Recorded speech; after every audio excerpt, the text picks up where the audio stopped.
Dobré ráno, parto, zdravím vás tady na kanálu Welding mechanik Petr. Pokračování v Rumunsku, uvidíme, jestli dneska bude poslední den, ale asi spíš ne, ještě to zabere jeden a to už teda bude o prsa.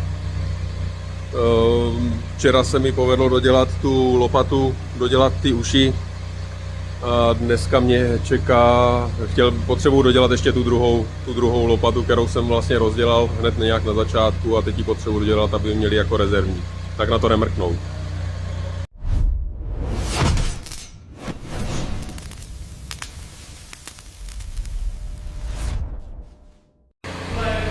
Tak tady to máme, kamarádi, hele, dneska teda mě čeká, nebo chtěl bych udělat to, že tady mám navařit tady ty 3 adaptery, zavařit všechny tady ty vnitřní sváry, ty pravítka vlastně a ten břit.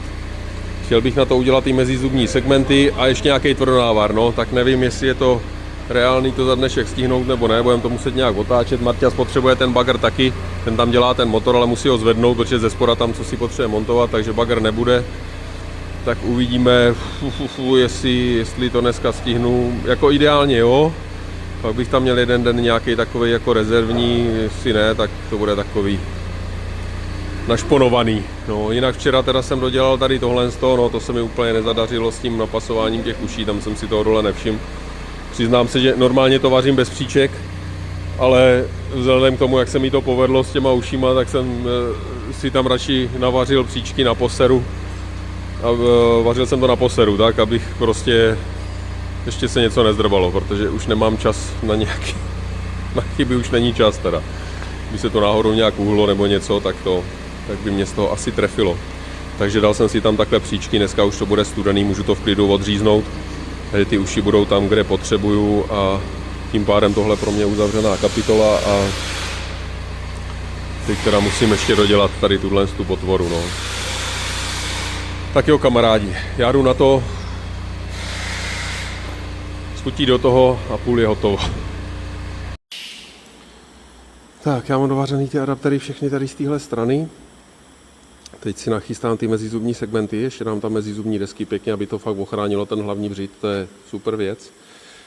Nemám to teda tady sebou, ale jak jsem říkal na začátku, tak vlastně použiju ten břit starý, co tady mám.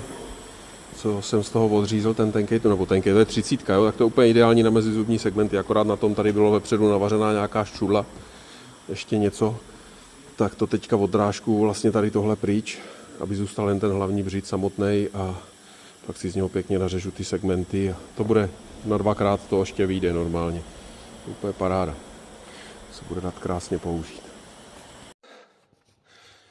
No kamarádi, desky mám vypálený. Dneska už to zabalím, už je dost hodin. Kašlu na to, to mi neuteče do zítřka, ale už to zítra stihnu. Já si myslím, že do oběda jsem hotový a pak můžu vyrazit domů. Takže to stihnu do noci, jsem doma. Takže to zvládnu a teď je to teda vřelý už jak hrom, takže stejně to udělám. Dodělám to v klidu zítra a věřím tomu, že pokud se nestane něco zásadního, tak pojedu zítra domů. No, mezizubní desky už jsou tam navařený. Teď to musím nabrat vlastně, abych to mohl zavařit tady z téhle strany a pak se bude dávat tvrdonávar a bude hotovo, kamarádi. Tak parto, hele, je to tam. Lopata hotová, nebo hotová teda. Ten předek je hotovej. Tvrdonávar pěkně na pravítkách. No teda v háji, to si teďka zaměřím, až sem pojedu za rok, tak tohle to celý vyměním. Ty boky, oba dva, tady ty základny vlastně a celý to dno bude takhle pryč nový. No, lopata bude zgenerálkovaná, teď má vlastně nový předek, takže toto musí vydržet teďka a dobrý. No, kamarádi, a já jdu balit, to zabere tak hoďku a valím domů rovnou dneska a do půlnoci jsem doma. Tak jo lidi, hele, tohle byla poslední akce vlastně tady v Rumunsku, je to poslední video tady z Rumunska. Děkuju moc krát, že jste tady se mnou byli, jste super a uvidíme se zase příště na další akci. A já teď teda frčím na tu dovču, uvidím, možná z té dovolený něco pošlu, uvidíme, ale neslibuju nic. Tak jo, mějte se kamarádi, opatrujte se, ahoj, čau čau.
rapper dead and all my dad to boogie fucking bands. Fucking matter we put there and poke your fucking ass. I make the flight maniac, I'm on an upper last. I'm on my shirt, can't beat the piss again, the up the kiss. I swear to fucking pull my left fist in my cues of kids. I last my piece, but pressure burst in the nut from nibs. I run my back to some the biggest lifted up against. I suck my stop, make the distance in the pen. I suck the side, baby, got some just to let it go. I suck my stop, break the distance, just the rain it could. I suck the side, baby, got some just to let it go. I stop, gotta know. I can't pity anybody if you let it go. I stop, gotta know. I stop, gotta know. I can't pity anybody if you let it go. I stop, gotta know. She with me, no. I'm kicked with the wrist, I'm underneath the top reflection. I pick this nuts and bone legs, hit you for the get the flushing. I'm on my trust and that's the rushing, that's the ball and kiss it. But drop a dick, skipping everything, it's stopping this shit. I stop the side, baby, got some just to let it go. I step aside, bit me, guess I'm just to let it go. I step aside, baby, got some just to let it go. Yeah, and now we're keeping aim. Stop,